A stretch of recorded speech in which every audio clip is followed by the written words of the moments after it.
గొప్ప ఆధిక్యతను బట్టి స్తోత్రాలు. కుడి వచ్చిన ప్రతి బిడ్డను దీవించండి ప్రభువా. మీ రెక్కల నీడలో మాకు ఇచ్చిన భద్రతను బట్టి స్తోత్రాలు. యెహోవా తమకు దేవుడుగా కలిగిన ప్రజలు ధన్యులు అన్నారు ప్రభువా. కేవలం మీ కృపను బట్టి పాపి ఎడల మీరు చూపిన అపరిమితమైన ప్రభువా ప్రేమను బట్టి మేమింకనూ పాపులమై ఉండగా యుక్త కాలంలో మీ ప్రియకుమారుడని యేసుక్రీస్తును మాకు బదులుగా బలియాగం అర్పించిన విధానాన్ని బట్టి ప్రభువా మేము ఈ స్థితికి రాగలిగాం. ఇట్టి స్థితి కలిగిన మేము నిజంగా ధన్యులం, మిమ్మల్ని స్తుతిస్తున్నాం ప్రభువా. ఇంతవరకు మీ నామాన్ని మహింపరుచుకున్నారు. ఈ దిన పరిచర్య అంతట్లో తోడుగుండండి, మీ సన్నిధి మాతో ఉంచండి. కుడి వచ్చిన ప్రతి ఒక్క బిడ్డతో ప్రభువా మీరు మాట్లాడతారు. స్తోత్రాలు. ఎవరికి ఏ వాక్యం అవసరమో మీరు మాట్లాడండి. మీ నామానికి మహిమ తెచ్చుకోనండి. మహిమ ఘనత ప్రభావాలు మీరే పొందమని యేసు నామంలో అడిగి వేడుకుంటున్నాం తండ్రి, ఆమేన్. కూర్చున్నాం. క్రీస్తునందు ప్రియ దేవుని బిడ్డలందరికీ యేసుక్రీస్తు వారి శ్రేష్టమైన నామంలో అందరికీ వందనాలు తెలియజేస్తున్నాను. మరి ఈ ప్రాముఖ్యమైన సమయంలో మరి మనం ఎంతగానో ప్రార్థన చేయవలసిన వారమై ఉన్నాం. ఇది ప్రతి ఒక్కరి బాధ్యత. కొన్ని బాధ్యతలు కొంతమందికి ఉంటాయి, కానీ ప్రార్థించడం అనేది కొద్దిమంది బాధ్యత కాదు, అందరి బాధ్యత. వింటున్నారా? క్రీస్తు యేసు యొక్క మంచి సైనికులు మనం. చెప్పండి, మనకు ఒక పేరు ఏంటంటే క్రీస్తు యేసు యొక్క మంచి. కాబట్టి పౌలు గారు తిమోతితో చెప్పాడు, నాతో శ్రమ అనుభవించు తిమోతి అని చెప్పాడు. సైనికుడు ఎప్పుడు పోరాడుతూనే ఉంటాడు కదా. సైనికుడు ఏమారుపాటులో ఉండడం. సైనికుడికి అసలు అచేతనం అనగా నిద్రమత్తు అసలే ఉండదు. సైనికుడు నిలబడతాడు, సైనికుడు స్పష్టంగా చూడగలుగుతాడు, సైనికుడి చేతులు ఆయుధం ఉంటుంది, సైనికుడు పోరాడతాడు, వెనుతిరగడు. ఇది పౌలు గారు తిమోతి నుంచి కోరుకున్నాడు. క్రీస్తు యేసు యొక్క మంచి సైనికులు మనం ఆ రీతిగా సైనికులుగా ఉండాలని దేవుడు పిలిచాడు. ఉంటున్నామా? వింటున్నారా? కాబట్టి మనం తెలుసుకోవాల్సింది ఏంటంటే ఎప్పుడు మనం చురుగ్గా ఉండాలి. Watch and pray. మనం ప్రార్థించాలి, కనిపెట్టాలి. కాబట్టి మీరు ఎక్కడున్నా ఈ చివరి దినాల్లో, ఎందుకు చివరి దినాలని చెప్తున్నామంటే చుట్టూ ప్రపంచంలో ఉన్న పరిస్థితులన్నీ కూడా మనకి ఏం జ్ఞాపకం చేస్తున్నాయంటే, ఇవన్నీ ఎందుకు జ్ఞాపకం, ఏం జరుగుతున్నాయి, ఏం జ్ఞాపకం చేస్తున్నాయంటే ప్రభు వస్తున్నాడు అని. కాబట్టి జరుగుతున్న ప్రతి సంఘటన వెనక సారాంశం ఏమిటంటే వాక్యము లేఖనముల యొక్క నెరవేర్పు జరుగుతుంది. మిగతా ప్రపంచానికి తెలియంది నీకు నాకు తెలిసింది ఏంటంటే ఈ వాక్యం. వింటున్నారా? వాక్యం చదువుతున్న ప్రతి సందర్భంలో, వాక్యాన్ని నేర్చుకుంటున్న ప్రతి సందర్భంలో మనకు ఒక విషయం తెలుస్తుంది. ఏంటంటే మనం చాలా త్వరగా ఈ లోకాన్ని విడిచిపెట్టబోతున్నాం.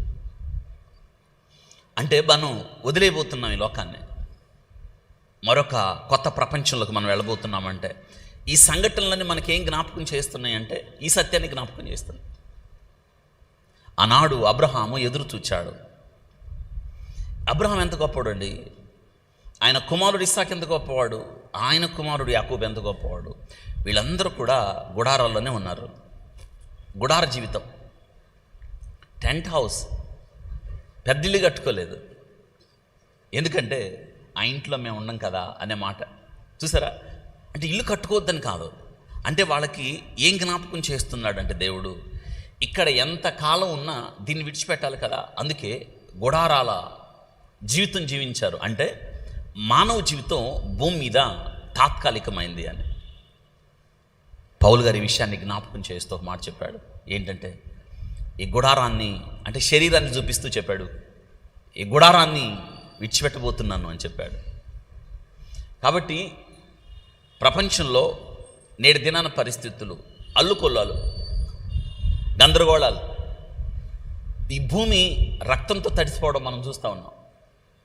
మీరు విమాన ప్రమాదాన్ని చూశారు. నాకు జ్ఞానం వచ్చిన తర్వాత, వయసు వచ్చిన తర్వాత, భారతదేశంలోనే కాదు ప్రపంచంలో అటువంటి భయానకమైన విమాన ప్రమాదాన్ని అసలు చూడలేదు మనం.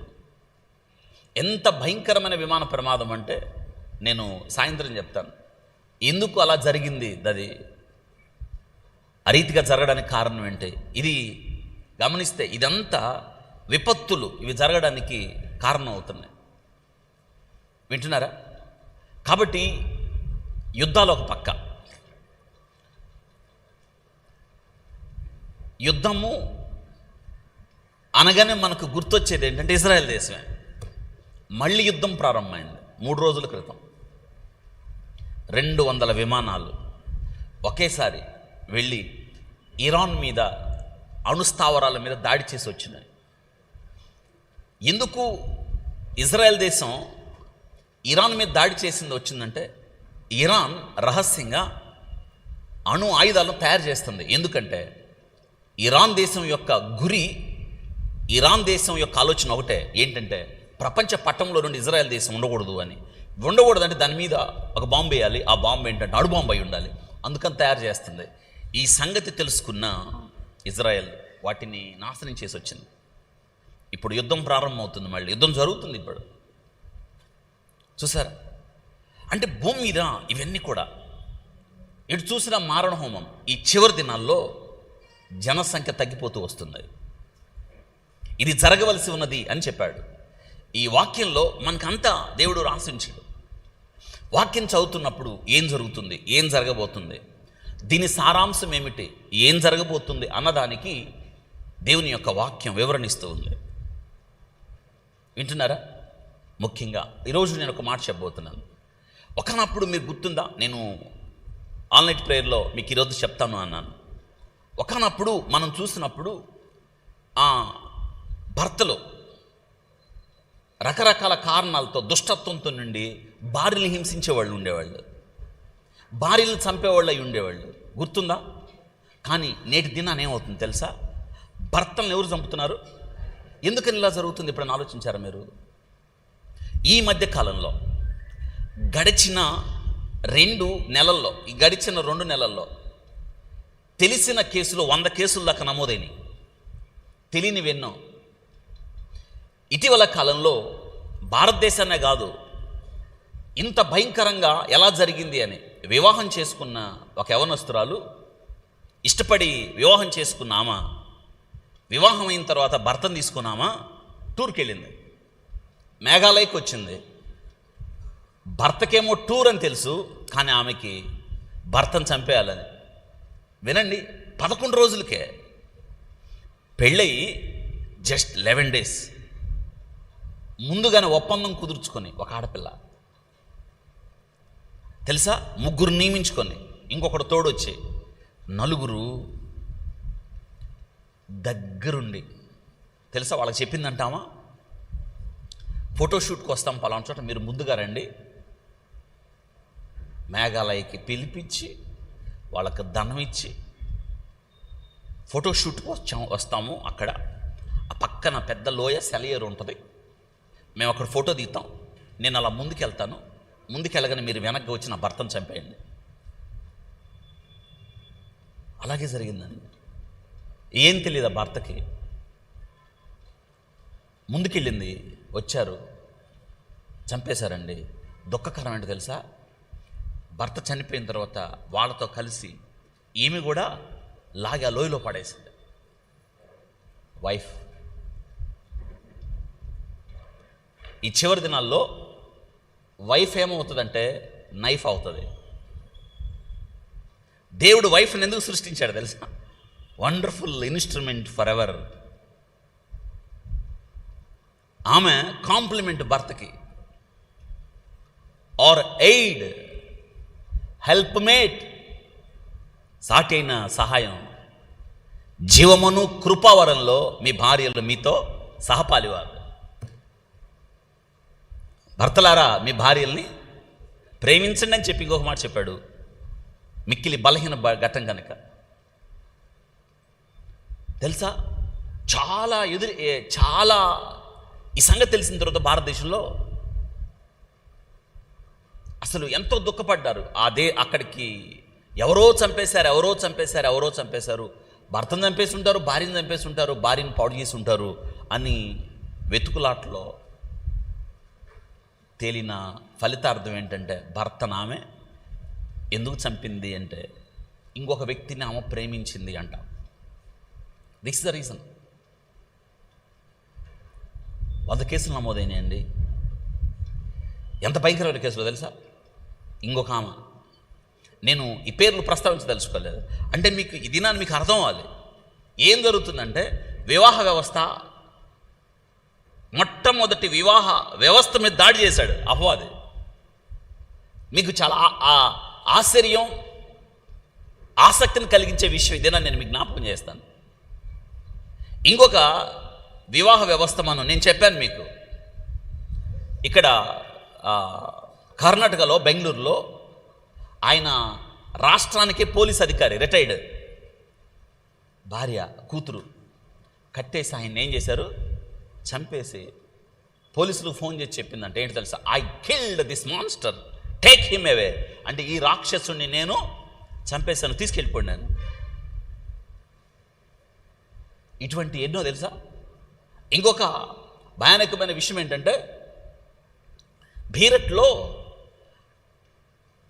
ఒక ఆమె వీడియోలు చేస్తుందంట, యూట్యూబ్ వీడియోలు. భర్తకు నచ్చలేదు. ఈమెతో పాటు ఇంకొక అతను వీడియోలు చేస్తాడంట. ఈమె చేసే వీడియోలకు ఆయన లైకులు చెప్తాడు. భర్తకు నచ్చలేదు, వద్దు అన్నాడు. అంతే, ఆయనతో కలిసి వద్దన్నందుకు పడుకున్నవాడిని సున్ని బిగించి చంపేయడం. ఇంకొక కేసులో ఇది చాలా దుఃఖకరం, ఆందోళనకరం అనిపించింది. ఇంత మనుషుల్లో ఇటువంటి భయానకమైన పరిస్థితులు. ఆయన రోజువారీ పని చేసుకుంటాడు, 3 బిడ్డలు, భార్య. ఈమె భర్తకు నమ్మకంగా ఉండాల్సిన ఈమె అక్రమ సంబంధంలోకి వెళ్ళింది. ఆయనతో కలిసి భర్తను చంపేయాలనుకుంది, భర్త అడ్డం ఉన్నాడని తెలిసి ఏం చేసిందో, దూర ప్రాంతం వెళ్ళి ఆయన 2 రోజుల తర్వాత తిరిగి వచ్చిన వాడితో ఆయనతో కలిసి పథకం రచించి భర్తను చంపేయాలని పడుకున్న భర్తని ఊపిరాడకుండా చేసి ఇద్దరు చంపేసి అద్దెకి తెచ్చారు విషపాముని. మీరు చదివే ఉంటారు. తెచ్చి అప్పుడు చంపేశారు ఆయన్ని. చంపి ఆ పాము చేత కాటేపించారు. పాము కాటేసింది ఆయన్ని. ఆ పామును అక్కడే ఉంచి ఉదయకాలం ప్రచారం చేశారు, అంటే పాము వచ్చి కరిసింది నా భర్తనని. కేసు అయింది. పోస్ట్ మార్టం తేలింది ఏంటంటే, పాము చచ్చిపోలేదు. పాము కరిసింది, కానీ పాము కరిసేలోపే ఈయన ఏమయ్యాడు, చచ్చిపోయాడు. చనిపోయిన వ్యక్తిలోకి ఇంకెక్కడ రక్త ప్రసరణ ఉండదు కాబట్టి ఊపిరాడకుండా చేశారని కొన్ని కేసులు చెప్పాను నేను. వింటున్నారా? ఎందుకు ఇలా జరుగుతుంది? ఇప్పుడు నేను ప్రశ్న వేస్తాను, జాగ్రత్తగా మీరు ఆన్సర్ చెప్పాలి. పండు తినద్దు, తిను దినాన నువ్వు నిశ్చయముగా, ఎవరితో చెప్పాడు దేవుడు కదా? ఆదాంతో చెప్పాడు. తోటంతా వాళ్ళదే, ఊరికే ఉంచలేదు వాళ్ళని.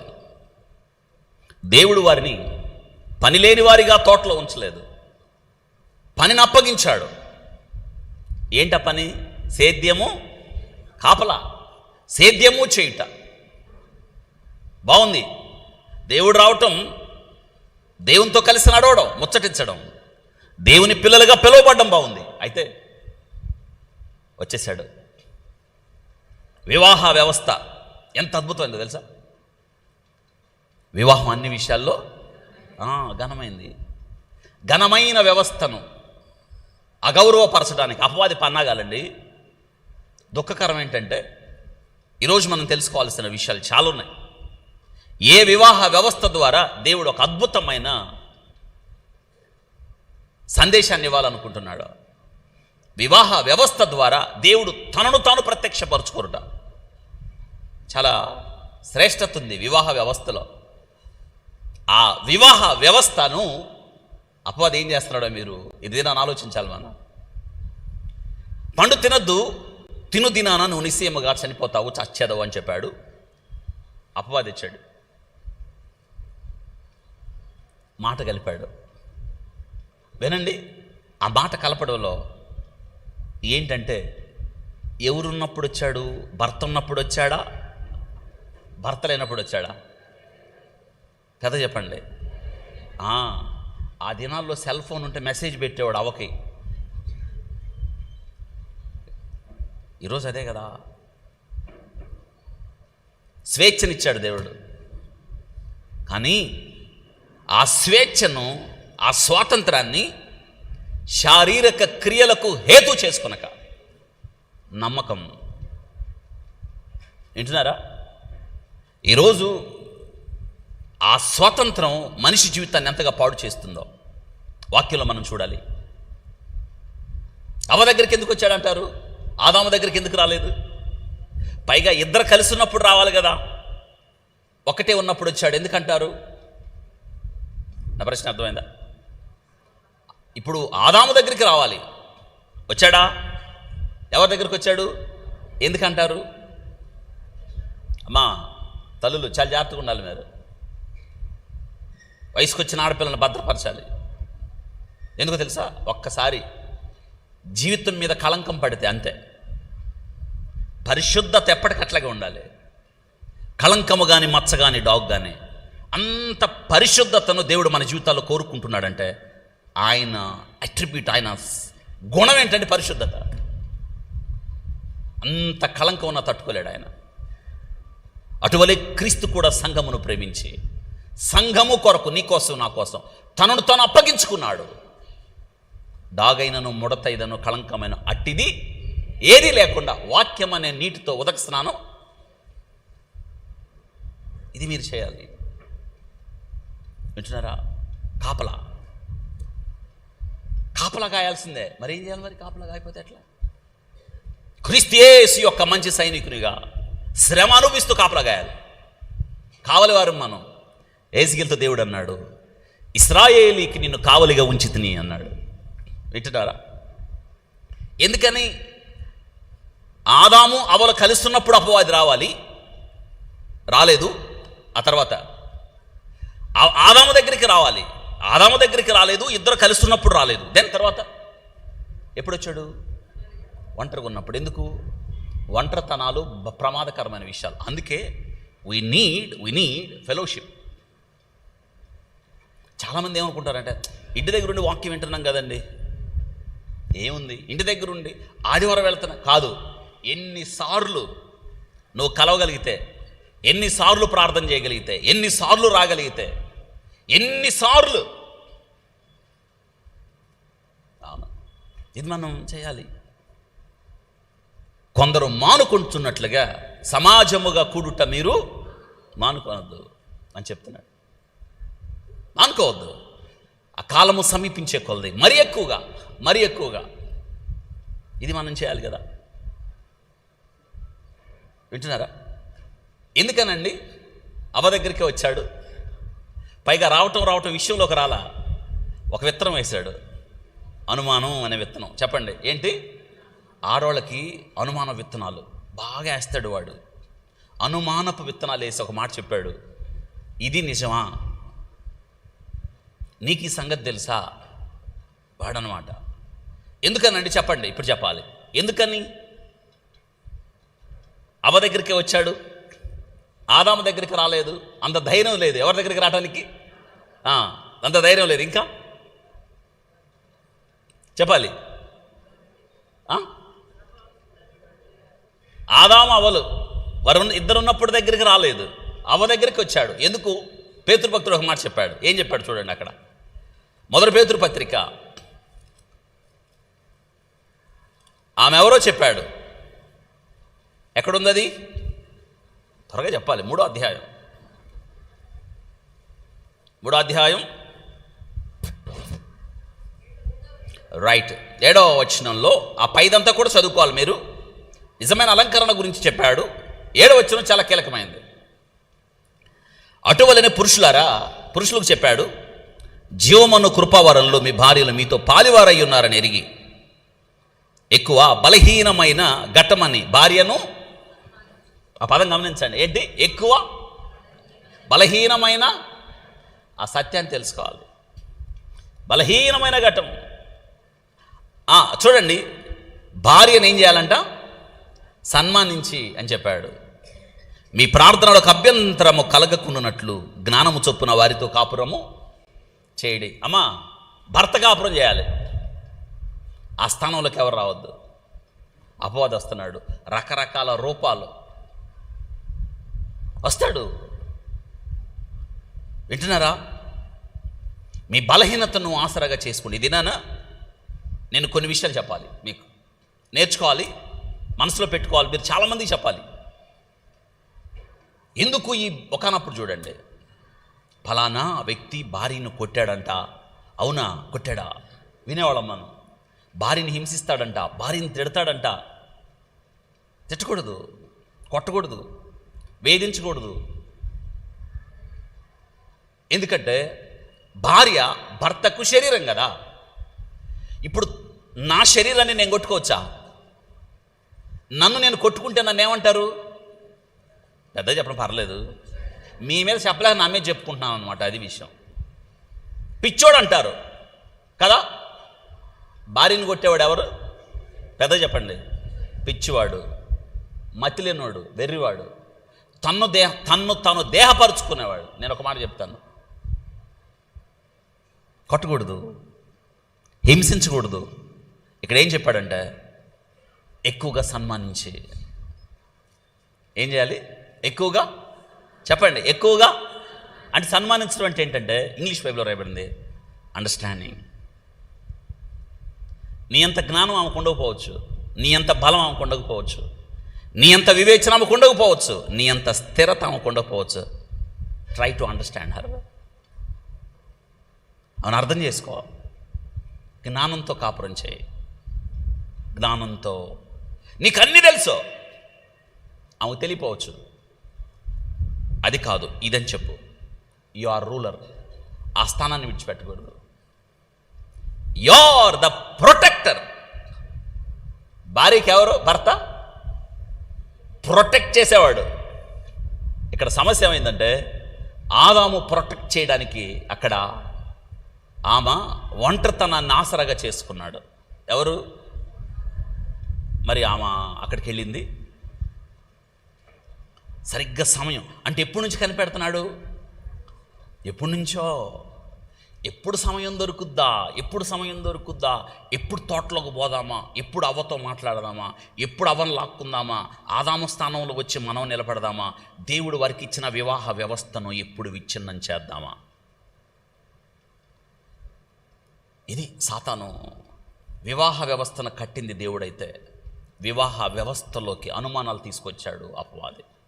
వివాహ వ్యవస్థను విచ్ఛిన్నం చేయడానికి భార్యాభర్తల మధ్య అపార్థాలు తీసుకొచ్చి ఉన్నవి లేనివి ఉన్నవి కలిపి అనుమానాలు రేకెత్తించి చివరికి చేతుల్లో ఉన్న ఫోన్లు కూడా భర్తలకు తెలియకుండా తాళాలు ఈమెకి తెలియకుండా భార్యకు అందుబాటులోకి లేకుండా తాళాలు ఆయన వేయటం. ఇంకెందుకు అక్కడ? ఇదే కదా మిక్కిలి బలహీన ఘటమని ఆమెను మీరంట.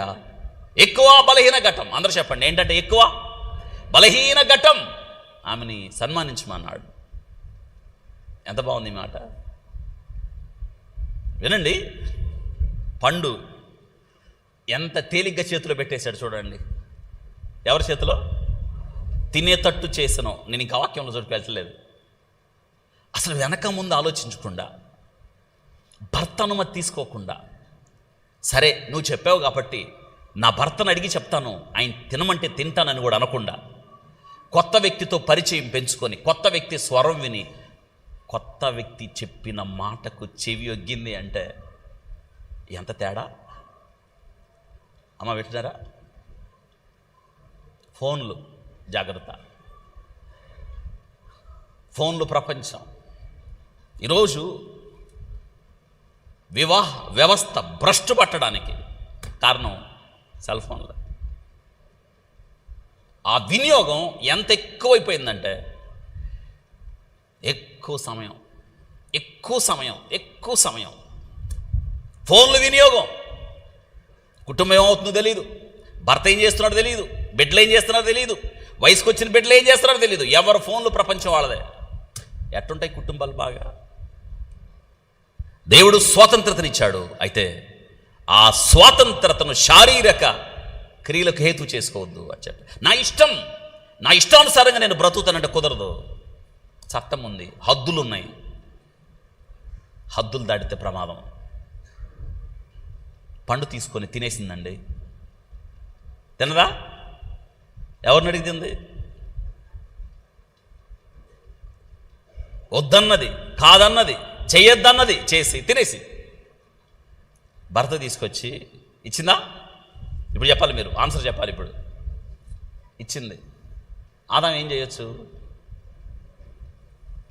భర్త చేతిలో పెట్టింది. ఆదాము థ్యాంక్ యూ, నాకు సుఖం ఇచ్చావన్నాడా? చెప్పండి, ఏమనాలి? పండు తీసుకున్నాడు. వినాలి. మనం చాలాసార్లు ఏం ఆలోచిస్తామంటే, అవ్వ తింది కదా, ఆదాం ఎందుకు తిన్నాడు? తినకపోతే పోయేది కదా. ఇక్కడ మనకి తెలియని రహస్యం ఏంటంటే, ఆదాము, జాగ్రత్త వినండి, ఆ పండు తినకూడదని తెలుసు. ఆ పండు తింటే ఏమవుతుందో తెలుసు. దేవుని ఆజ్ఞను అతిక్రమించడం అని, దేవుని సన్నిధి నుండి దూరం అవుతామని ఆదాముకు బాగా తెలుసు. మరి ఎందుకు తిన్నాడు? వైఫ్ కోసం తిన్నాడు. ఇందులో పాఠం ఉంది. ఇప్పుడు జాగ్రత్త వినండి. పండు అవ్వ చేతిలో, అవ్వ తిన్నది తీసుకొచ్చి ఎవరికి ఇచ్చింది? ఆదాముకి ఇచ్చింది. ఇప్పుడు అవ్వ పాపంలో పడిపోయిందా లేదా? పెద్ద చెప్పాలి. ఆదాము సంగతి, ఆదాము ఇంకా పాపములో పడలేదు. ఇప్పుడు జాగ్రత్త వినండి. ఇప్పుడు ఆదాము తినలేదు అనుకోండి. ఎలా తిన్నావు? అవ్వా ఎలా తిన్నావు? తినకూడదు కదా. దేవుడు చెప్పలేదు, అయ్యోయ్యో నువ్వు పాపంలో పడిపోయావు. ఆదాము తెలియదా ఈ సంగతి? తెలుసు కదా. కానీ ఇక్కడ ఏమైందో తెలుసా? అవ్వ ఆయనలో సగభాగం పాపమైంది. ఇప్పుడు ఆదాము తినలేదు అనుకుందాం. జాగ్రత్త వినండి. ఆదాము చాలా జ్ఞానవంతుడు. ఎందుకు? దేవుని కుమారుడుగా పిలువబడ్డాడు. జంతువులన్నిటికీ ఆదాము పేరు, ఏ పేరు పెట్టబడినో అది. సృష్టిని కలగజేశాడు. జంతువుల్ని దేవుడు కలగజేసి పేర్లు పెట్టమన్నాడు. ఆదాము పేర్లు పెడుతుంటే దేవుడు పక్కన ఉన్నాడు. ఆదాము ఏ పేరు పెట్టానో వింటున్నారా? అంటే ఇక్కడ గమనించండి, ఆదాము జ్ఞానవంతుడు కాబట్టి ఆ పండు తినకూడదని తెలుసు, తింటే ఏమైద్దో తెలుసు. కానీ ఆ పండును ఆదాము చేతిలో పెట్టినప్పుడు ఆదాము ఇసిరేయాలి తినకుండా. ఏమవుద్ది ఇసిరేస్తే? ఇంకా వీళ్ళిద్దరు ఎప్పుడు కలుస్తారా కలవరా? ఇంకెక్కడుంది? ఆమె తోటలో నుండి బయటికి నెట్టేయబడుతుంది. ఆదాము మాత్రం ఎక్కడుంటాడు? కానీ ఇట్స్ నాట్ మ్యారేజ్. ఇది కాదు వివాహ వ్యవస్థ. ఆదాము తెలుసు. మనం తిట్టుకుంటాం చాలాసార్లు, తిట్టుకుంటాం ఆదాము ఎట తిన్నాడని. ఆదాము ముందు ఉన్న ఒకే ఒక్క చాయిస్ అంటారే, ఒకే ఒక్క అవకాశం ఏంటంటే తినటమే. ఇప్పుడు భార్య సగభాగం పాపంలోకి వెళ్ళిపోయింది. ఇప్పుడు ఆదాము పండు తినలేదనుకోండి, వీళ్ళిద్దరు ఎప్పటికీ కలవరు. అందుకే భార్య కొరకు, అందరూ చెప్పండి, ఎవరి కోసం? భార్య కొరకు. తినకూడదని తెలుసు, కానీ భార్య కొరకు ఆదాము పండు తిన్నాడు. తిని భార్యతో నిలిచాడు. ఇక్కడ మీకేం తెలియజేస్తుందంట? పాపపు మానవాళి, పాపమెరగని క్రీస్తు గిన్నెనెత్తి పట్టుకొని తాగేశాడు. గుర్తుందా? తండ్రి నీ చిత్తమైతే గిన్నెను నా యొద్ద నుండి అయినను నా ఇష్టం కాదు. ఆదాము ఏ రీతిగా పండును తినేశాడా? పాపమెరుగని ఆదాము తన భార్య నిమిత్తం పాపముగా మారెను. యేసుక్రీస్తు ప్రభువారు ఆయన నిర్దోషి, నిష్కలశముడు, పాపుల్లో చేరక ప్రత్యేకంగా ఉన్నవాడు, ఆకాశ మండలము కంటే మిక్కిలి ప్రధాన యాజకుడు, పాపమెరుగని ఆయన నీ కొరకు నా కొరకు ఆ గిన్నెనెత్తి పట్టుకుని తాగి పాపమెరుగని ఆయన మన కొరకు పాపముగా, చెప్పండి దేనిగా? ఇప్పుడు చెప్పండి. ఇద్దరు ఏదేను తోట నుండి బయటికి వెళ్ళగొట్టబడెను. ఇద్దరు. ఇప్పుడు ఆదాము పండు తినలేదు అనుకోండి, ఎప్పటికీ వాళ్ళిద్దరూ కలుస్తారా కలవరా? ఇప్పుడు ఆదాము ఎవరికి మేలు చేశాడు పండు తిని? భార్యకే కదా. యేసుక్రీస్తు ఆ గిన్నెత్తి పట్టుకోవడం తాగడం వల్ల సమస్త మానవాళికి అయిన రక్షణను అనుగ్రహించను. ఈ వాక్యం తెలియజేస్తున్న విషయం. స్త్రీ మిక్కిలి బలహీన ఘటమని ఎరిగి జ్ఞానంతో ఆమెతో ఏం చేయాలి? కాపురం చేయాలి. ఇది వాక్యం మన జ్ఞాపకం చేస్తుంది. వింటున్నారా?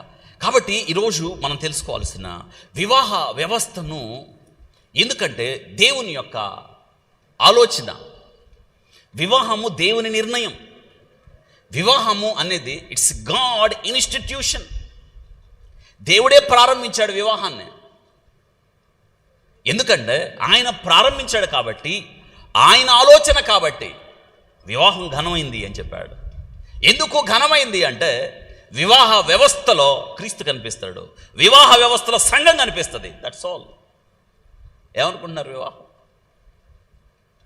మీరు వివాహ వ్యవస్థలో పెళ్లి కుమారుడు సిద్ధపడిపోతున్నాడు. ముందెవరు సిద్ధపడతారు వాళ్ళల్లో? పెళ్లి కొడుక పెళ్లి కూతురా? పెళ్లి కొడుకే సిద్ధంగా ఉన్నాడు ఆయన. ఇప్పుడు రావాల్సింది ఎవరు? పెళ్లి కూతురు. 11ంటికి రావాల్సిన 2:15 వచ్చింది. ఏమవుతుంది? ఏదా లోన గదిలో ఏమవుతుంది? సిద్ధపాటు. అది గంట అయినా కానీ, 2 గంటలైనా కానీ, 3 గంటలు కానీ, సిద్ధపడిన తరువాత ఆ సిద్ధపడిన వరుడు క్రీస్తును చూపిస్తున్నాడు. సిద్ధపడుతుంది గదిలో ఎవరామా? వధువు. ఎవరిని చూపిస్తుంది? సంఘం. ఇప్పుడు మనందరం ఎవరు ఇక్కడ? సంఘం, వధువు సంఘం. ఈ వాక్యము ద్వారా, వాక్యం వినడం ద్వారా, వాక్యాన్ని మన జీవితాలకు అన్వయించుకోవడం ద్వారా మనం సిద్ధపడుతున్నాం. పెళ్లి కుమారుడు అంతఃపురములో నుంచి వస్తున్నాడు, పెళ్లి కుమార్తె గది. చెప్పండి, దేనిలో నుంచి? గది. సిద్ధపడుతున్నావా? ఇంత పని పెట్టుకొని, మనం ఇంత సిద్ధపాటు ప్రక్రియ పెట్టుకొని ఎక్కడున్నాం మనం? ఇదిగో లోకంలో ఉన్న పరిస్థితులన్నీ ముంచుకొస్తున్నాయి. ప్రమాదాలు, భయానకమైన పరిస్థితులు ఎదురవుతున్నాయి. ఎంత జాగ్రత్తగా ఉండాలో మీకు అర్థమవుతుందా? ఈరోజు దేవుడు మనతో మాట్లాడుతున్నాడు. వివాహ వ్యవస్థ ఎంతగా దేవుడు ఘనపరిచాడో మనం ఆలోచన చేసినప్పుడు, దేవుడు వివాహం చేశాడు. దేవుడు చేసిన వివాహం, ఎవరి వివాహాన్ని చేశాడు? ఆదాము వాళ్ళకి పెళ్ళి ఎవరు చేశారండి కదా? చెప్పండి, ఏం చేశాడు దేవుడు? వాళ్ళిద్దరికి ఏం చేశాడు? వివాహం చేశాడు. ఇప్పుడు ఆదాము, జాగ్రత్త వినాలి, ఆదాము భార్య వచ్చింది. ఎవరు సిద్ధం చేసి తీసుకొచ్చాడు? వెంట పెట్టుకొని తెచ్చాడు. ఎవరు? దేవుడే. ఇంకెవరున్నారు అక్కడ? దేవుడే కదా. అసలు ఆమె వచ్చిందో లేదో, తన తండ్రిని విడిచి తన భార్యను హత్తుకొను. నా ఎముకలో ఎముక. బా, ఎంత మంచి పాట. నా మాంసములో మాంసం నాలో నుండి తీయబడింది. దేవుడు అనుకొని ఉంటాడు, ఎంత ఎదిగిపోయేవరో నువ్వు, నన్ను కూడా పక్కకి నెట్టి. ఇదే వివాహ వ్యవస్థలో. అంటే అర్థం ఏంటంటే, తండ్రి నుండి వేరైన క్రీస్తు ప్రభు సంఘమును సంఘం అంటే మనమే. ఆ రోజు ఆదాము భార్యను ఎలా హత్తుకున్నాడో, భార్యను చూసి ఎలా పాట పాడాడో, రేపు క్రీస్తు ప్రభు వారు సంఘమును హత్తుకుంటాడు. ఇదే మనం తెలుసుకోవాల్సింది. యేసు క్రీస్తు ప్రభు వారు రేపటి దినాన, అందుకే దేవుడు వివాహం చేశాడు. యేసు క్రీస్తు ప్రభు మానవుడిగా ఈ లోకానికి వచ్చినప్పుడు, యేసు క్రీస్తు ప్రభు మానవుడిగా ఈ లోకానికి వచ్చినప్పుడు క్రీస్తు ప్రభు పాల్గొన్న వివాహం. ఏ వివాహం? చెప్పండి, ఏ వివాహం? కానాలో ఆయన యేసుక్రీస్తు ప్రభు వారు చాలా అద్భుతాలు చేశాడు కదా. కానీ మొట్టమొదటి సూచక్రియ అద్భుతం ఎక్కడ చేశాడు అంటే వివాహ వ్యవస్థను ఎంత ఘనపరిచాడో మీకు అర్థమవుతుందా? ఇంకా ముగింపు ఏంటంటే క్రీస్తు ప్రభు వారు చేసుకోబోయే వివాహం చేసుకోబోతున్నాడు. ఆయన పెళ్లి కూతురు ఎవరు? మనమే. ఎంత బాగుండాలి, సంఘం ఎంత బాగుండాలి చూడండి, ఎంత కళంకం లేకుండా ఉండాలి, ఎంత మచ్చ లేకుండా ఉండాలి. అందుకే ప్రభు చెప్పాడు. రండి, ఇక్కడ వాక్యంలో మనం చూడాలి. మనం ఎఫెసీ పత్రికలో మీరు కన్నతో వచ్చేయాలి. మనం పెళ్ళి అనగానే చదివేది ఇయ్యగా యోహాను సువార్త 2వ అధ్యాయం కానా పెళ్ళి, తర్వాత ఎఫెసీ పత్రిక 5వ అధ్యాయం, తేలిక గుర్తుపెట్టుకోవడం మర్చిపోకూడదు మీరు. 5వ అధ్యాయం 22 నుంచి 33, 11 ఎక్క వస్తూ వచ్చినట్టే. 11 రోళ్ళు ఏంటంటే మర్చిపోయారా? 22, 11, 3, 33 కదా. ఎఫెసీ పత్రికలో తేలిగ్గా మీరు గుర్తు 5వ అధ్యాయం నుంచి 22 నుంచి 33 దాకా ఏం చెప్తున్నాడో చూడండి. స్త్రీలారా, ప్రభువునకు వలె మీ సొంత పురుషులకు లోబడి ఉండండి. అమ్మా ఏం చేయాలి? లోబడుట. మీ పని ఒకటే, భార్యల పని ఒకటే. ఏంటంటే భర్తకు లోబడుట. మనం క్రీస్తు ప్రభువుకి ఎలా లోబడుతున్నామో, వాక్యమునకు ఎలా లోబడుతున్నామో, దేవుని అధికారానికి, దేవుడిచ్చిన చట్టానికి మనం ఎలా లోబడుతున్నామో నీ భర్తకు లోబడాలి. నేను లోబడినంటే కుదరదు. విక్టోరియా మహారాణి తెలుసు కదా, బకింగ్హామ్ ప్యాలెస్, బ్రిటిష్ రాచరిక వ్యవస్థ పెళ్లి ప్రమాణాలు చేసేటప్పుడు ఒక ప్రమాణం ఉంటుంది. ఏంటి? కలిమికైనాను వెళ్ళిపోండి మీ ఫ్లాష్ బ్యాక్లోకి ఒకసారి. నీతోనే కాపురం చేయదు, లోబడి ఉందను నీకు అసలు ఆ మాటలు చెప్పిద్దో లేదో అని భయపడ్డారంట. కిరీటధారి అయిన ఆమె రాణే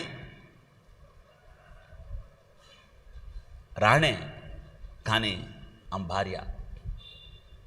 దేశానికి రాణే కానీ భర్తకి లోబడి ఉండాల్సిందే.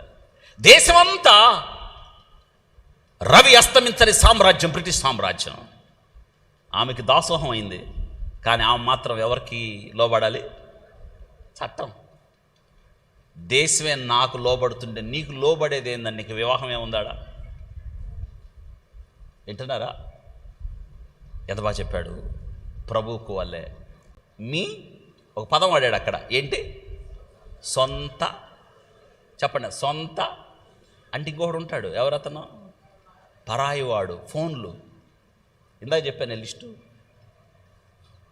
నేను ఈ వాక్యం చేసేటప్పుడు చాలా లిస్టు ఎంత తెలుసా, నాకు చాలామంది అయ్యారు.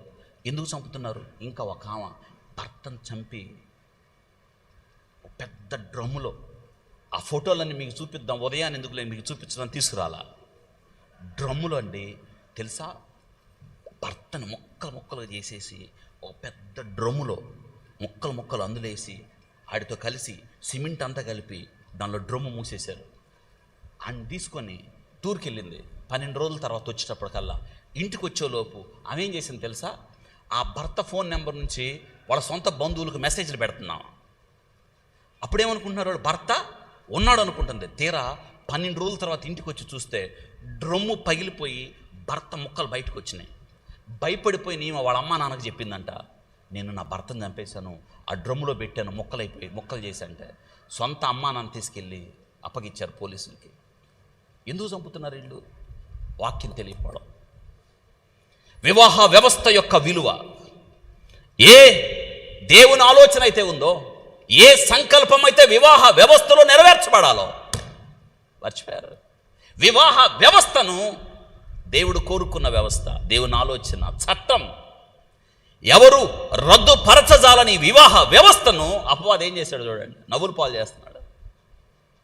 అమ్మా, కుటుంబం గుర్తు రావట్లేదు, పరువు గుర్తు రావట్లేదు, బిడ్డల భవిష్యత్తు గుర్తు రావట్లేదు, సమాజం గుర్తు రావట్లేదు. సమాజంలో విలువతో బ్రతకాలని గుర్తురావటం లేదు, సమాజపు కట్టడలు గుర్తురావడం లేదు, జీవితాలు పాడు చేసుకుంటున్నారు తాత్కాలికమైన వాటికి. అదే గలతీ పత్రికలో పౌలు గారు చెప్పాడు, దేవుడు స్వతంత్రతనిచ్చాడు, ఈ స్వాతంత్రాన్ని శారీరక క్రియలకు హేతువు చేసుకోవద్దని చెప్పాడు. వింటున్నారా? సొంత పురుషుడికి లోబడి ఉండాలి అంటే పరాయోడు ఉన్నాడు, అమ్మమ్మమ్మమ్మ పరాయోడు ఉన్నాడు చేస్తున్నాడు వాడు. అదిగే సొంత పురుషునికి లోబడి ఉండవలసిన హవ్వ, ఆయన అధికారానికి అప్పగించుకోవాల్సిన హవ్వ చేసిన పని ఏడో తెలుసా? పండు తిను అంటే ఆగు, నీతో ఇప్పుడు దాకా మాట్లాడా, ఇప్పుడు ఇది తినాలా వద్దా నిర్ణయించాల్సింది నా సొంత పురుషుడు. ఎవరా సొంత పురుషుడు? పెద్ద చెప్పండి. సాదాము ఆ పండు తెచ్చి భర్తను పిలిచి, ఇదిగో ఒకడొచ్చాడు, ఎవడో ఈ పండు తినమంటున్నాడు, ఏమంటావు రా అని ఆదాముని అడుగుంటే ఎట్టుండేది? మీరు చెప్పండి. ఆదాము దగ్గరికి రాకుండానే ఎంత వ్యవహారం చేశాడండి ఆ పరాయోడు. వాడే అపవాది వాడేనండి. నేత్రాలు గుడ్డితనాన్ని కలిగిస్తాడు. చెయ్యి, ఏగా చెయ్యి చెయ్యి చెయ్యి, ఇది బయటపడవు, చెయ్యి ముందు చెయ్యి నువ్వు చెయ్యాలి. చేస్తేనే ఏదో చూపించే, రంగుల ప్రపంచాన్ని చూపించే. వాక్యం రాయబడింది, పాపము వలన కలుగు భ్రమ. చెప్పండి, దేనివల్ల? భ్రమల్లో బ్రతుకుతున్న పరిస్థితిగే. స్త్రీలారా, భార్యలారా, సంగం అన్నమాట. నీ సొంత పురుషునికి ప్రభువలే, ప్రభు తండ్రికి లోబడి ఉన్నాడు. తండ్రి, నీ చిత్తాన్ని నెరవేర్చడానికి నేను వచ్చాను, నా ఇష్టమును కాదు. అద్భుతం. దేవుడు క్రీస్తుకు శిరసై ఉన్నాడు, క్రీస్తు పురుషునికి శిరసై ఉన్నాడు, పురుషుడు స్త్రీకి శిరస. ఇది చట్టం. వింటున్నారా? సొంత పురుషునకు లోబడి ఉండు అని చెప్పి క్రీస్తు సంఘమునకు శిరసై ఉన్న లాగున పురుషుడు భార్యకు శిరసై ఉన్నాడు. క్రీస్తే శరీరమునకు రక్షుడు. సంఘము క్రీస్తుకు లోబడినట్లుగా భార్యలు కూడా ప్రతి విషయంలో తమ పురుషులకు చెప్పాలి, ఎట్టుండాలి? లోబడి ఉండాలి. పురుషులారా, మీరు మీ భార్యలను ప్రేమించుడు, అటువలే క్రీస్తు కూడా సంఘమును ప్రేమించే. అది కళంకమైన ముడతైనట్టు అది ఏదైనా లేక పరిశుద్ధముగాను నిర్దోషముగాను మహిమగల సంఘముగాను ఆయన తన ఎదుట దానిని నిలవబెట్టుకొనవలెన వాక్యమందు ఉదక స్నానము చేసి దాన్ని పవిత్రపరిచి పరిశుద్ధపరచుటకై దాని కొరకు తను తాను అప్పగించుకొనెను. ఎంత బాగుంది ఈ మాట అమ్మా. చివరి వివాహం, దేవుడే వివాహాన్ని చేసుకోబోతున్నాడు. ఎవరిని? సంఘాన్ని కదా. అంటే చూడండి ఎంత జాగ్రత్తగా బ్రతకాలి మనం. రేపటి దినాన ప్రభు, సంఘము, వధువు, పెళ్లి కుమార్తె, కన్య ఇలా ఎట్లా ఉంటుంది? వాక్యం అనే నీటితో మనకంట ఆయన ఉదక స్నానం చేయించాడు. మన కొరకు తనను తాను అప్పగించుకున్నాడు, తన ప్రాణాన్ని పెట్టాడు క్రీస్తు ప్రభు వారు. ఎంత అద్భుతం! ఆయన కొరకు బ్రతకద్దాం మనం. పరాయి వాడి జోలి మనకెందుకు? పరాయి వాని చెంత ఆ తప్పిపోయిన కుమారుడు చేరాడు. ఒకని చెంత, తండ్రిని విడిచిపెట్టి ఎక్కడ చేరాడు? ఒకని చెంత చేరెను. వాడి ప్రస్తావన మనకెందుకు? వింటున్నారా? ఒకని చెంత. ఈరోజు వాక్యం వింటున్నాం మనం. రేపటి దినాన ప్రభువారు, క్రీస్తు ప్రభువారు చివరి వివాహాన్ని ఆయన చేసుకోబోతున్నాడు మధ్యాకాశంలో. అదే ముగింపు, అదే గొర్రెపిల్ల. అవును, రండి రండి రండి, పెళ్లి రోజు పాడతాం మనం. గొర్రెపిల్ల వివాహ మహాసమయం వచ్చింది, రండి రండి అంటారు. అందరూ వస్తారు, పెళ్లి కూతురు తప్ప. ఎందుకంటే కొంచెం ఆగండి, తీసుకురండి, ఇంకొంచెం ఆగండి, తీసుకురండి, ఇంకొంచెం ఆగండి. ఎందుకంటే సిద్ధపాటు. ఎవరేం కోప్పడరు, అక్కడ కోప్పడతారా? కోప్పడరు. తొందరగా తీసుకురండి, తొందరగా తీసుకురండి, తొందరగా తీసుకురండి. ఇక్కడ ఎంతన్నా అరవండి, ఎంతన్నా గోల్ చేయండి. పాస్టర్ మైక్ తీసుకొని 10 అనౌన్స్మెంట్లు 10 ఎక్స్ట్రా పాటలు పాడినా ఆమె రాదు. ఎందుకని? లోన సిద్ధపాటు. ఎందుకంటే వచ్చే తల్లులందరూ ఆమె మీద తలకు చెయ్యేసి ఆమెని అలంకరించి చక్కగా ఉన్నామని చెడగొట్టడమే వాళ్ళ ధ్యేయం కదా. చక్కగా ఉన్నామని రూపును కోల్పోయి, ఇదంతా ఏంటంటే అలంకరణ. మితిమీరిన అలంకరణ కూడా వద్దు, అవసరం లేదు. అసలు నేను చెప్పేది ఏంటంటే అసలు అవసరం లేదు. అందుకే ప్రభు చెప్పాడు తగు మాత్రం.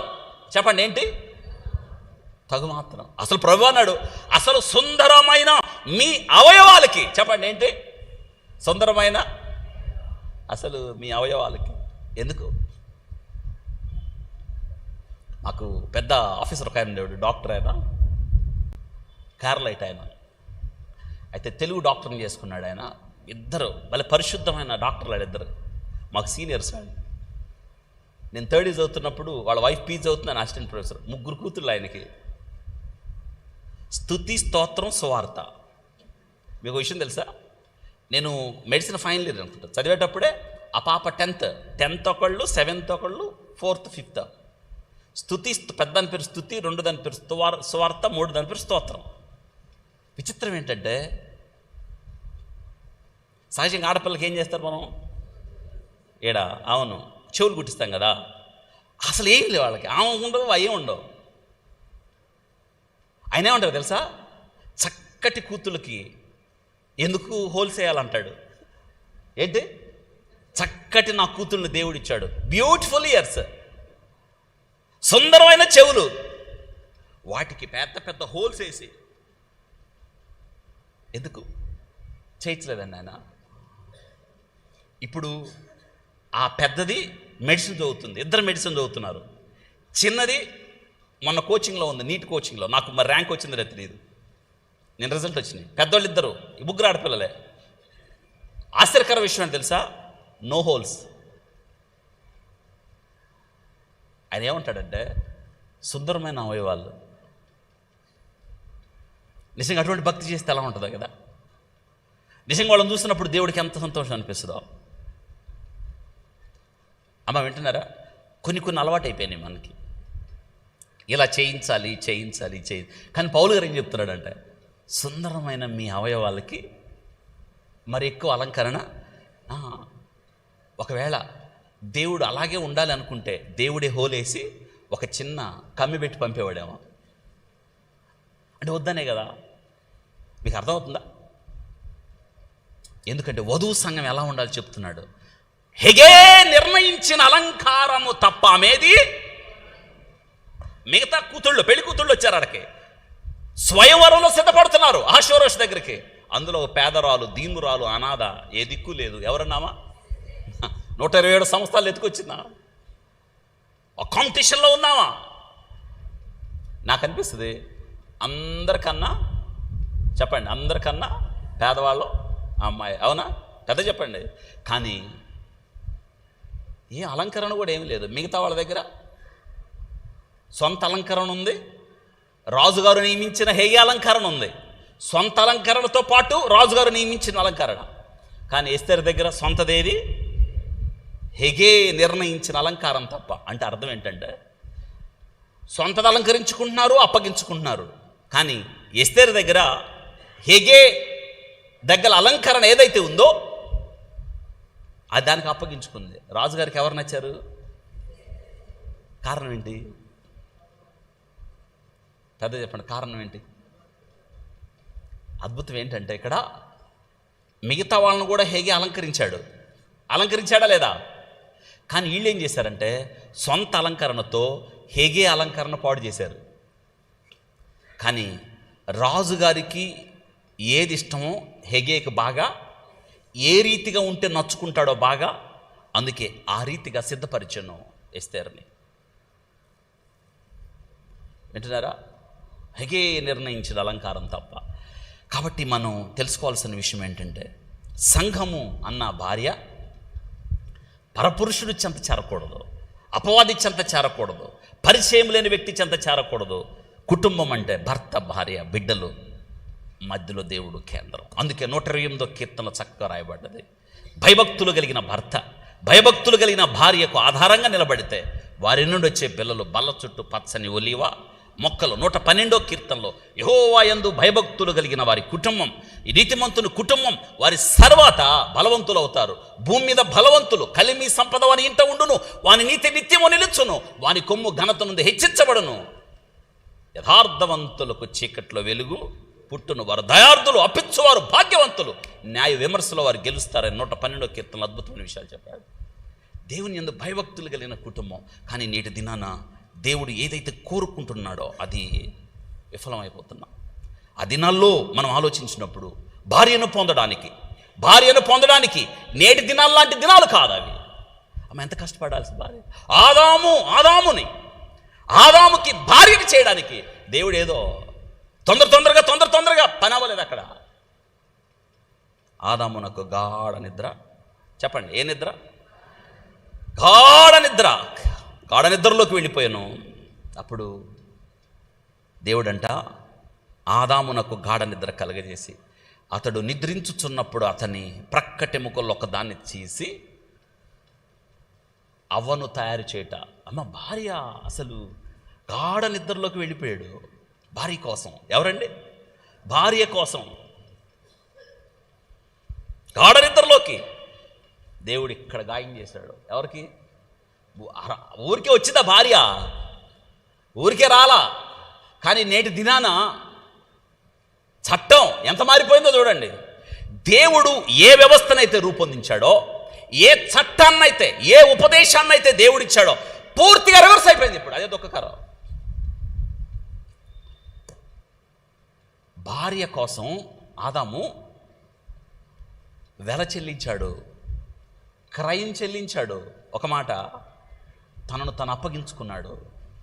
తన ప్రక్కన భాగాన్ని కోల్పోయాడు, గాయం అనుభవించాడు. అద్భుతం ఏంటంటే ఎముకను తీసి మాంసంతో పూడ్చి అవ్వను తయారు చేసి, అందుకే ఆదాం అన్నాడు, నాది కదా, నా పార్ట్ కదా, నా ఎముకలో ఎముక, నా మాంసంలో నాలో నుండి తీయబడ్డావు, నువ్వు నా దానివే కదా, అందుకే నాలో నుండి తీయబడ్డావు, నాకు భద్రాలు అయి ఉండాలి, నాలో నుండి బయటకు వచ్చావు, నువ్వు నా దానివి. అంటే మన ఇద్దరం ఏక శరీరం, wife and husband relation between two.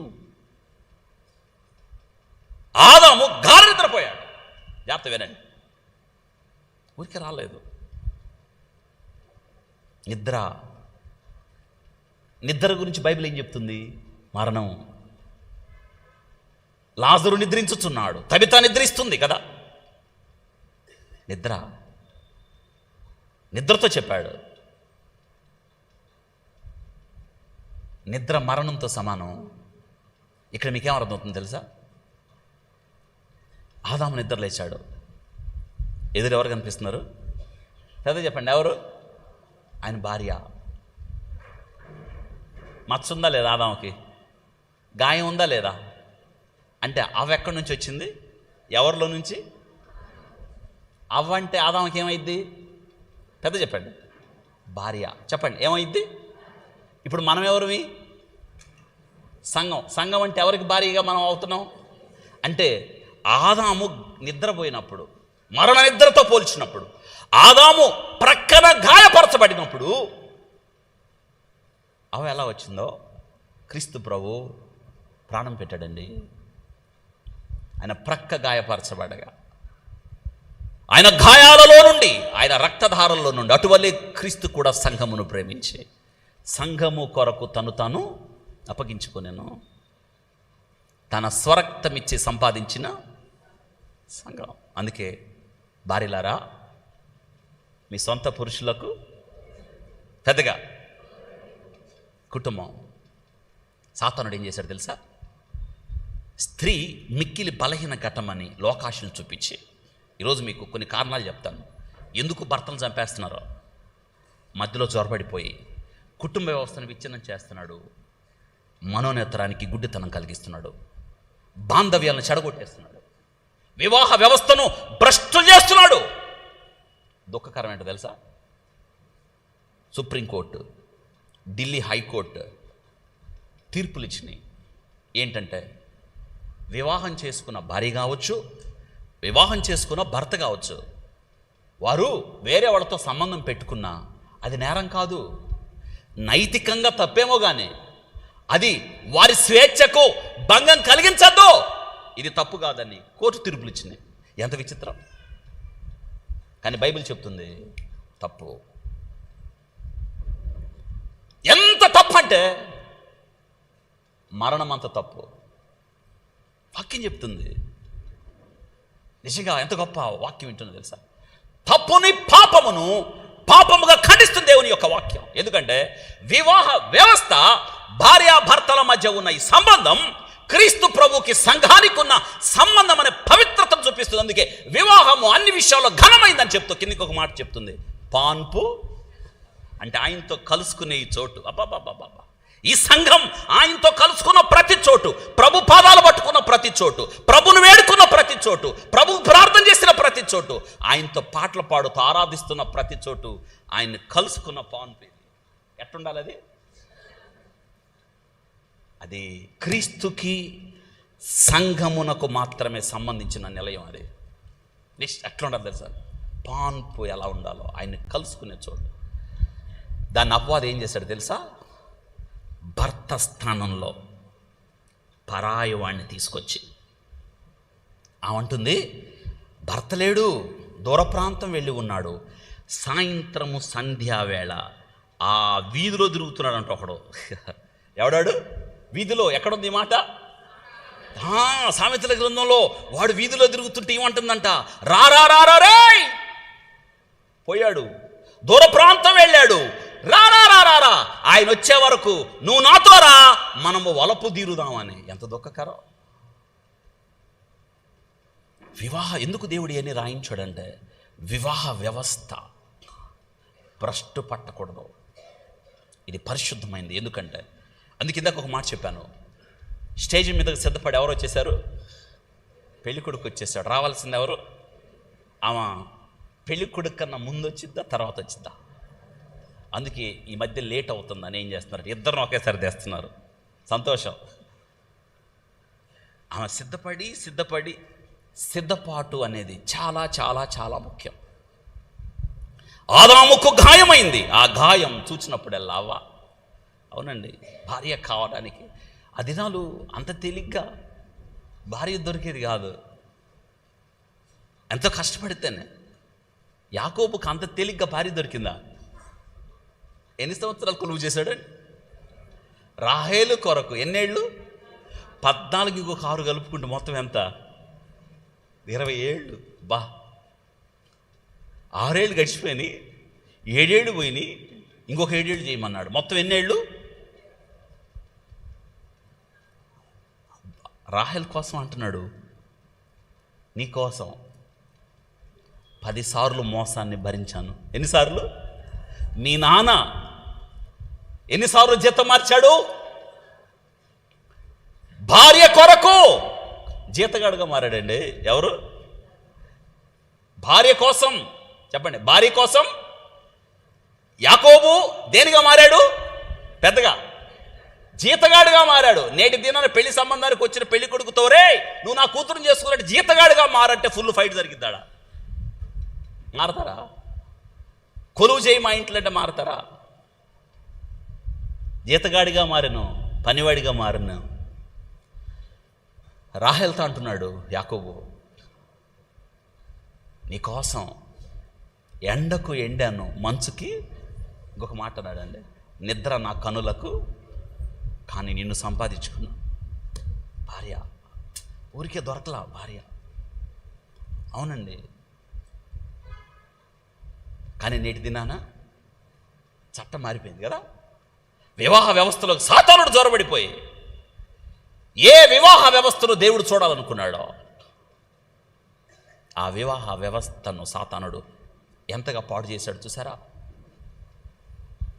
భార్యలు తిరగబట్టడం, భార్యలు చంపడం, వివాహ వ్యవస్థను రద్దు చేసుకోవడం, వెళ్ళిపోవడం, పిల్లలను మర్చిపోవడం, భార్య తన విధులను మర్చిపోవడం. ఎందుకు ప్రత్యేకంగా భార్యల గురించి అంటున్నానంటే, సంఘం అదనమాట. ఈరోజు సంఘము, మనందరం సంఘం అన్నమాట. సంఘము అన్న భార్య పరాయి వాడి చెంత చేరొద్దు. సంఘము అన్న భార్య పరాయి వాడిని ఆశించొద్దు. సంఘము అన్న భార్య లోకంలోకి వెళ్ళొద్దు. పవిత్రతను, కళంకము లేకుండా, ముడత డాగు అట్టిది లేకుండా వాక్యముతో నిత్యము తడపబడి పోషించబడి క్రీస్తు యొక్క సారూప్యములోనికి మార్చబడి ఆ వివాహ దినానికి మనం సిద్ధపాటు కలిగి ఉండాలి. ఇదే దేవుడు కోరుతున్నాడు. వింటున్నారా? భార్య కోసం గుర్తుందా? దావీదు మేరబునిస్తానన్నాడు. అన్నాడా? సౌలు అన్నాడా లేదా? ఇచ్చాడా? మోసం చేశాడు. తిరిగి ఎవరిని ఇస్తానన్నాడు? మేకాల్ని ఇస్తానన్నాడు. అయితే 100 మంది ఫిలిస్తీన్లు చంపి వాళ్ళ ముందోళ్ళు తెమ్మన్నాడు. అంటే ఆయన అర్థం ఏంటంటే ఏదో ఒక ఫిలిస్తీయుడి చేతిలో దావీదు ఖచ్చితంగా చచ్చిపోతాడు, నా కూతురుని ఇవ్వకుండా ఉందామని. అని దావీదు ఇలాంటి కాదు కదా. 200 మందిని చంపే సమయానికి ముందు తెచ్చి సౌలు ముందు ఉంచాడు.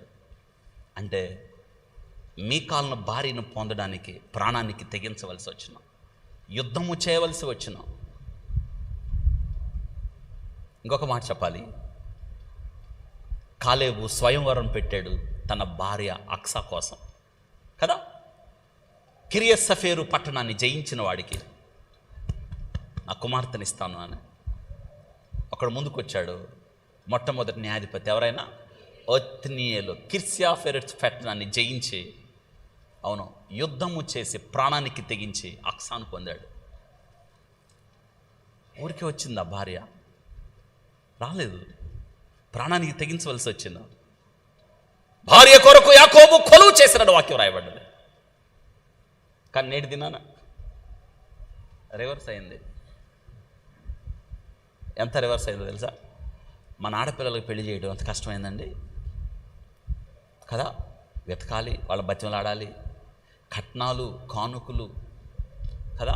ఇదొక ఎత్తు. అయితే బుద్ధి లేని అత్తలను ఒప్పించటం అదొక ఎత్తు, వాళ్ళని సంతృప్తి పరచడం అదొక ఎత్తు కదా. కట్నాలు కానుకలు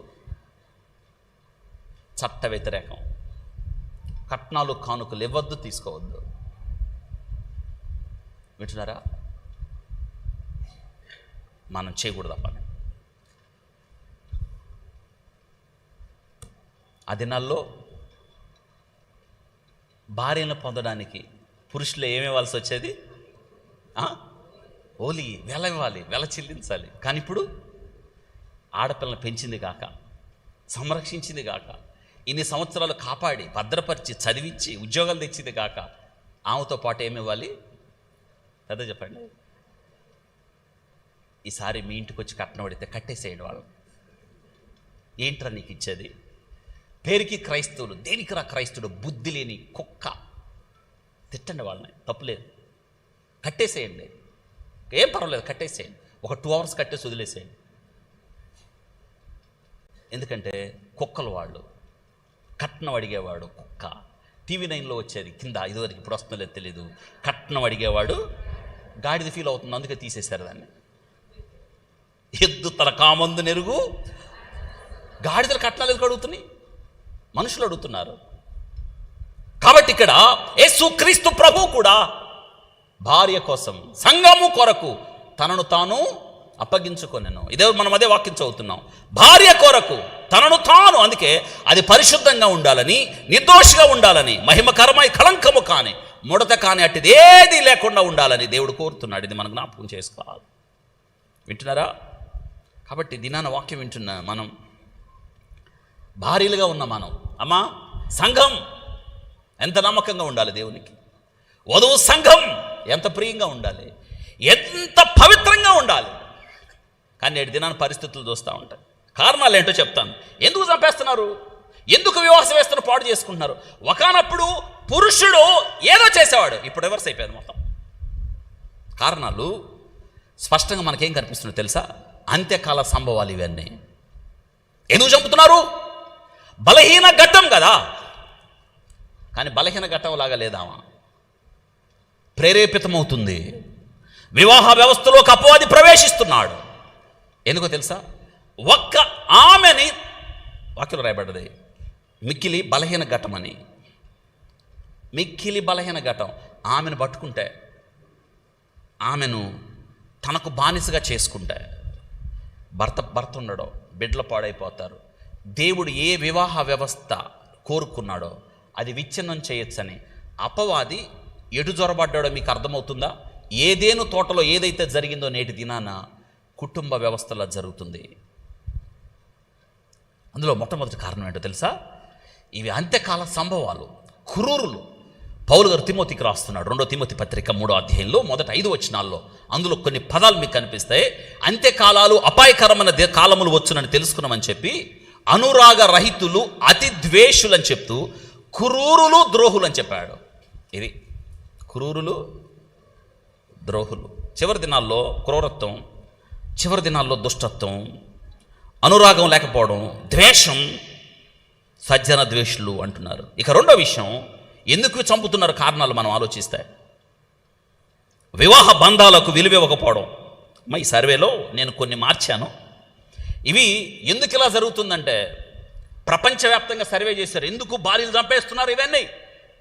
ఇందులో కొన్ని నేను రాశాను, కొన్ని అందులో కొన్ని పొందుపరిచారు, కొన్ని ఈ లోక సంబంధమైన సూత్రాలు నేను అది చదివిన తర్వాత దాన్ని బైబిల్ అన్వయించి రాసుకొచ్చాను ఇవన్నీ.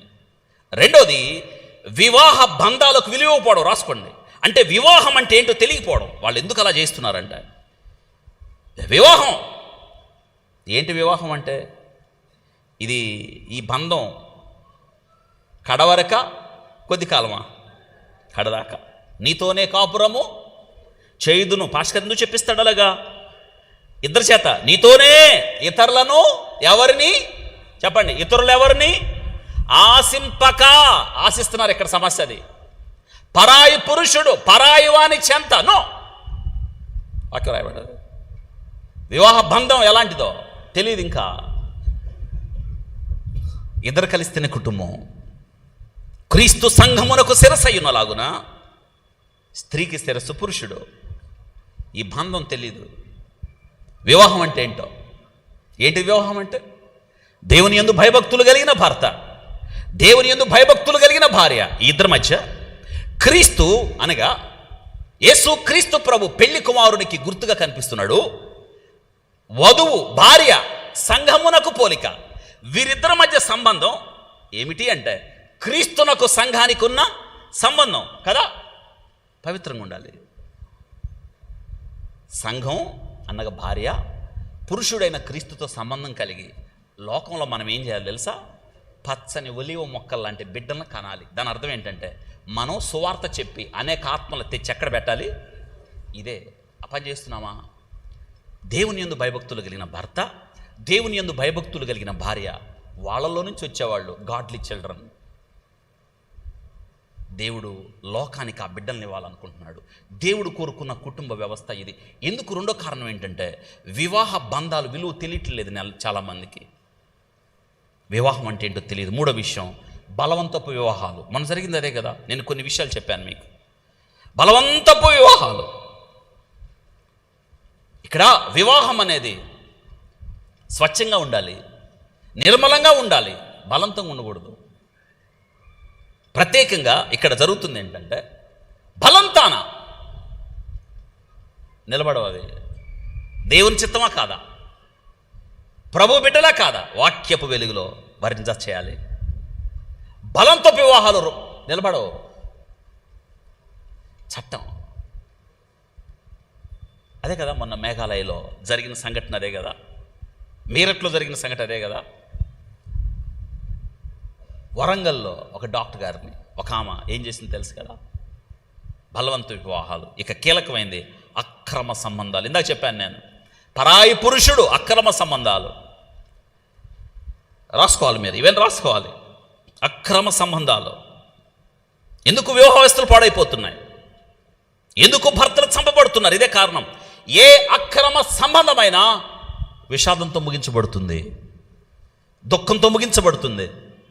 ఏ వివాహ సంబంధమైన కుటుంబం విచ్ఛిన్నమైన తరువాత బిడ్డలు ఏమవుతారు? ఒకసారి ఆలోచించండి. అనాథలైపోతారు కదా. కానీ ఎందుకు తెలియటం లేదు? వారు పాపము వలన కలుగు భ్రమలో, పాపం వలన కలుగు మత్తులో వారు ఉన్నారు కాబట్టి.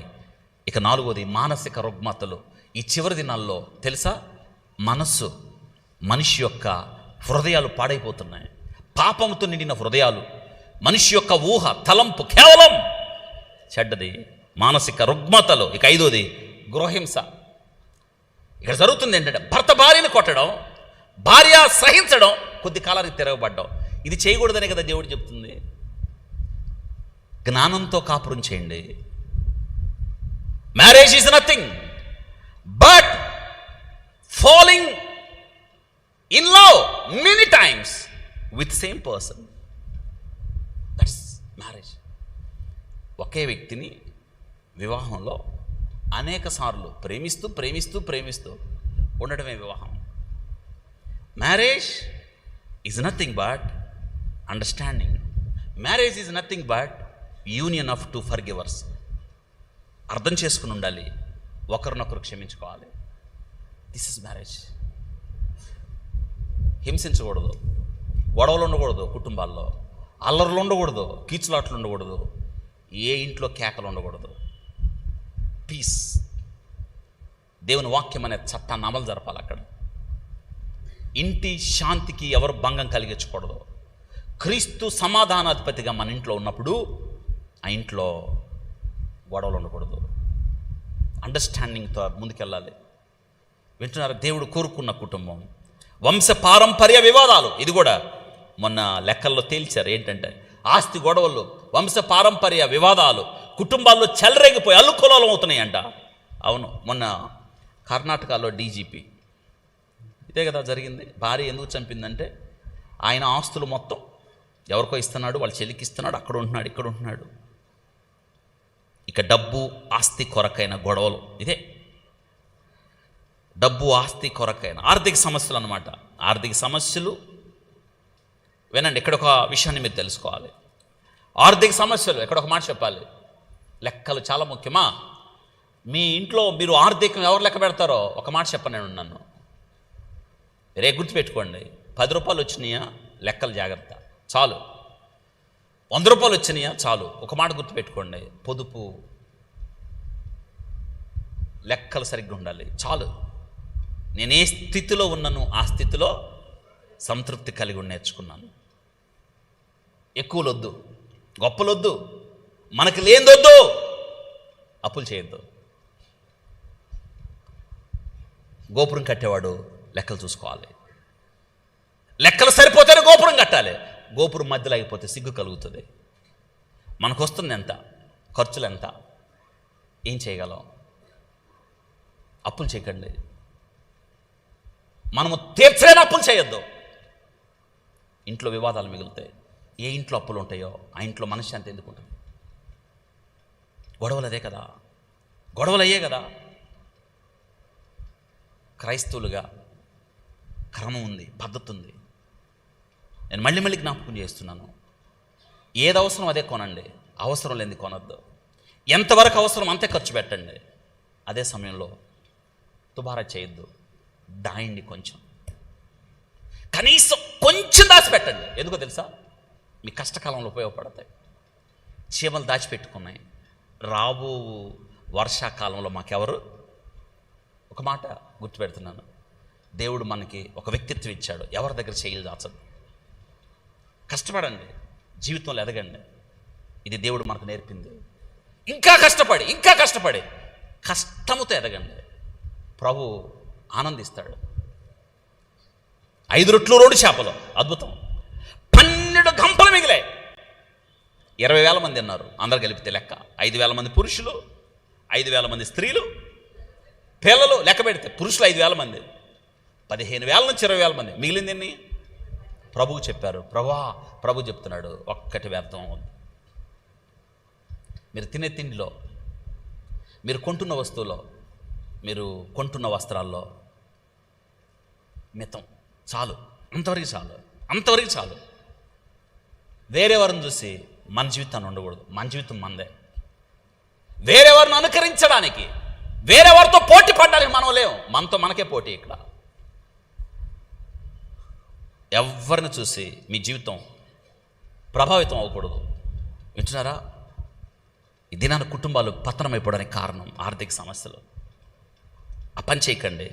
ఇక దోషంలో వేధింపులు, దూషణలు వేధింపులు. గొడవాడుకోవద్దు, కొట్లాడుకోవద్దు, దూషించుకోవద్దు, ఒకరినొకరు వేధించుకోవద్దు. ఇక్కడ సమస్య ఏంటంటే, చివరికి ఒక మాట చెప్తున్నాను, ఇవే టీవీ సీరియళ్ళు, మీ చేతిలో ఉన్న ఫోన్లు, మీరు అనుభవిస్తున్న విచ్చలవిడితనం. ఏంటది? స్వేచ్ఛ. ఇదే చెప్తున్నారు. విచ్చలవిడితనం అయిపోయిందంట మనకి. స్వేచ్ఛ. నేనేది చేసినా నన్ను ఎవరేం చేయరు. అన్నీ ఎవరు ఖాళీగా ఉండలేదంట నేటి దినాన్ని. చాలామంది తెలుసా? రీల్స్ చేస్తున్నారు. ఎక్కడ కూర్చున్నా తినేటప్పుడు ఒక రీలు, పడుకునేటప్పుడు ఒక రీలు, ఇంట్లో బెడ్షీట్ కొన్నప్పుడు ఒక రీలు, కట్టను మార్చేటప్పుడు ఒక రీలు, ఇంటి పైనట్టుంది, ఇంటి పక్కనట్టుంది. మనకి కొంత చట్టం ఉంది. దేవుడు స్వతంత్రతనిచ్చాడు. ఆ స్వతంత్రతను శారీరక క్రియలకు ఏం చేసుకోవద్దు, కుటుంబాలు పాడు చేసుకోకండి. సంఘం అన్న మనం క్రీస్తు చెంత ఉండాలి, పరాయి పురుషుడు జోలికి వెళ్ళకూడదు. అర్థమైంది ఇప్పుడు స్పష్టంగా మీకు? నేటి దినాన ఎన్ని సీరియల్స్ అండి, మీరు చూడండి. సీరియల్స్ 1 సంవత్సరం అవుతాయి, అవో సంవత్సరాలు తరబడి కొనసాగుతూనే ఉన్నాయి. ఏ సీరియల్ అయినా సరే భార్యకి, అమ్మ భర్తకు నమ్మకంగా ఉండు, భర్తకి నీ భార్యని ప్రేమించన్న సీరియల్ ఒకటనుందా? ఉంటే మీరు చూడరు. అవును, ఉంటే మీరు చూడరు. ఒక జాబితా ఇచ్చారు, ఆ జాబితా దుఃఖకరం. సీరియల్ చూసేవాళ్ళు ఎవరైనా సరే కుటుంబాలు సరిగ్గా ఉండవు. ఏ కుటుంబంలో సీరియల్ చూస్తారో కన్న కూతుర్ని ఎలా నాశనం చేయాలో నీకు తెలియాలంటే కుంకుమ పువ్వు చూడంట. ఏం చూడు? కుంకుమ పువ్వు. భర్త నుండి భార్యను ఎలా విడదీయాలో కార్తీక దీపం. అంటే నవ్వుతున్నారని మీకు తెలుసు. ఏంటి? కుంకుమ పువ్వు, తర్వాత కార్తీక దీపం. తండ్రి నుండి కూతుర్ని ఎలా విడదీయాలో కోయిలమ్మ. జాబితా రాసుకొచ్చానండి నేను మీకోసమే. ఇంకా అవ్వలేదు. పని మనిషి, ఇంటి కోడలైతే ఆమెను ఎలా టార్చర్ చేయాలో రాజకుమారి. ఏంటది? ఉన్నాయి, అయిపోయినాయి. ఇవన్నీ ఉన్నాయంటే చూడండి. అంటే జాగ్రత్త, మీకే ఎట్టయితే ఇది. ఇంకా అవలా ఇంటి ఆడపడుచుని కష్టాలు పెట్టి అల్లాడించాలి. సీరియల్ పేరు భార్య. చివరి 2 ఉన్నాయి. అత్తగారు కోడల్ని ఎలా చంపుతుందో లక్ష్మీ కళ్యాణం. చివరిగా ఒకటి ఉంది, అన్నల కోసం భర్తని ఎలా జైలు పాలు చేయాలో సూపర్ సీరియల్ అగ్ని సాక్షి. నేడే చూడండి. ఇప్పుడు చెప్పండి, ఇవి చూసి బాగుపడేవాడు ఎవడని ఉన్నాడా? ఇది ఈరోజు కుటుంబాలు పాడైపోవడానికి కారణం ఏంటంటే ఈ సీరియల్. ఈ సీరియళ్ళు మనిషి జీవితాన్ని, క్రైమ్, మనిషి ఆలోచన పాడు చేస్తుంది. మనిషి గుండెల్లో పాపానికి విత్తనాలు వేస్తుంది, పాపాన్ని ప్రేరేపిస్తుంది, అమాయకపు నిర్మలమైన మనస్సాక్షిని పాడు చేస్తుంది. అందుకే ఇవన్నీ ఎందుకు చెప్పాను తెలుసా? సంఘమైన మనం ఎంత పవిత్రంగా ఉండాలో భార్య అంత పవిత్రంగా ఉండాలి. అందుకే పురుషులారా, మీ భార్యను ప్రేమించమని ప్రభు చెప్పాడు. అనగా క్రీస్తు మనలను ప్రేమిస్తున్నాడు.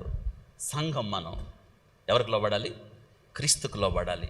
భార్య భర్తల మధ్య సంబంధం క్రీస్తు ప్రభువుకి సంఘానికి ఉన్న సంబంధం అంత పవిత్రమైంది అది. కాబట్టి దినాన్ని వాక్యం వింటున్నాం. మనం చివరి దినాల్లో ఉన్నాం, భయంకరమైన దినాల్లో ఉన్నాం. బయటికి వెళ్తే క్షేమంగా ఇంటికి వస్తామా లేదన్న దినాల్లోకి వెళ్ళిపోయాం మనం. మొన్న విమాన ప్రమాదం చూసారా? అసలు లేవని వాళ్ళు లేవలేదండి. ఆ విమానం ఎక్కితే తెలుస్తుంది. ఒక టేకాఫ్ అయినప్పుడు అది అలాగా, అది 13,000 అడుగులకి వెళ్ళిపోతుంది. అది వెంటనే అది 4,500 అడుగులకి వెళ్ళిపోవాలి. అది 900 అడుగులు కూడా వెళ్ళలేదు, విమానం లేవలేదు. అందులో 242 మంది వాళ్ళ కలల ప్రపంచం చెదిరిపోయిన వాళ్ళు అనుకోలేదు. అది ఆలోచిస్తుంటే ఎంతో దుఃఖకరం. ఒక్కొక్కళ్ళది ఒక్కొక్క విషాదం. ఎంత దుఃఖకరం. దేవుడు మనం బ్రతికిచ్చాడు. ఇంకా వాళ్ళకన్నా మనం గొప్పవాళ్ళం అని కాదు, వాళ్ళకన్నా మంచోళ్ళం అని కాదు, ఎందుకో ఉంచాడు. సిద్ధపడదాం, మారు మనసు పొందుదాం, భక్తి జీవితానికి పెద్దపేట వేద్దాం, ప్రభు కోరుకున్నట్టు బ్రతుకుదాం. శ్రేష్టమైన భార్యగా, వధువు సంఘంగా మనం ఉండాలని లోకంలో పరిస్థితులు మనకు ఒక పాఠం నేర్పిస్తున్నాయి. కాబట్టి పురుషులారా భార్యను ప్రేమించమని చెప్పాడు. స్త్రీలారా, భార్యలారా మీ సొంత పురుషునికి లోబడి ఉండు. లేచిన ప్రథమ ప్రార్థన చేసుకుంది.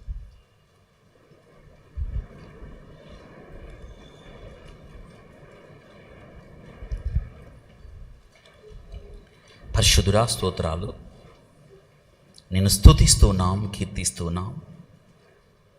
ఈ దినాన వాక్యం ద్వారా ఎన్ని విషయాలు మాట్లాడారు ప్రభా. భార్య అంటే ఏంటో, కానీ నేటి దినాల్లో ప్రభా భార్యలు భర్తలను ఎందుకు చంపుతున్నారో వాక్యపు వెలుగులో మేము తెలుసుకోగలిగాం. స్తోత్రాలు. అదే సమయంలో మా బాధ్యతలు ఏంటో మేము గుర్తెరగడానికి మాకు నేర్పించారు. అయ్యా, మీకు నమ్మకస్తులుగా మా జీవితాలు ఉండడానికి సహాయం చేయండి. నిన్ను ప్రేమించువారిగా, సంఘముగా మీకు లోబడేవారిగా ప్రభా ఈ దినాన వాక్యం ద్వారా మీరు మాతో మాట్లాడారు ప్రభా. ఏ రీతిగా మా పవిత్రతను కాపాడుకోవాలో, మీకు ఇష్టలుగా ఎలా బ్రతకాలో మీరు మాకు నేర్పిన వాక్య భాగాన్ని బట్టి స్తోత్రాలు. కూడి వచ్చిన బిడ్డలందరిని బట్టి స్తోత్రాలు. మహిమ ఘనత ప్రభావాలు మీరే పొందమని దీవించి ఆస్వాదించమని, విత్తబడిన వాక్యము ద్వారా మా జీవితాలు సరిచేయమని, మహిమ ఘనత ప్రభావాలు మీరే పొందమని యేసు నామములో అడిగి వేడుకుంటున్నాము తండ్రి. ఆమేన్.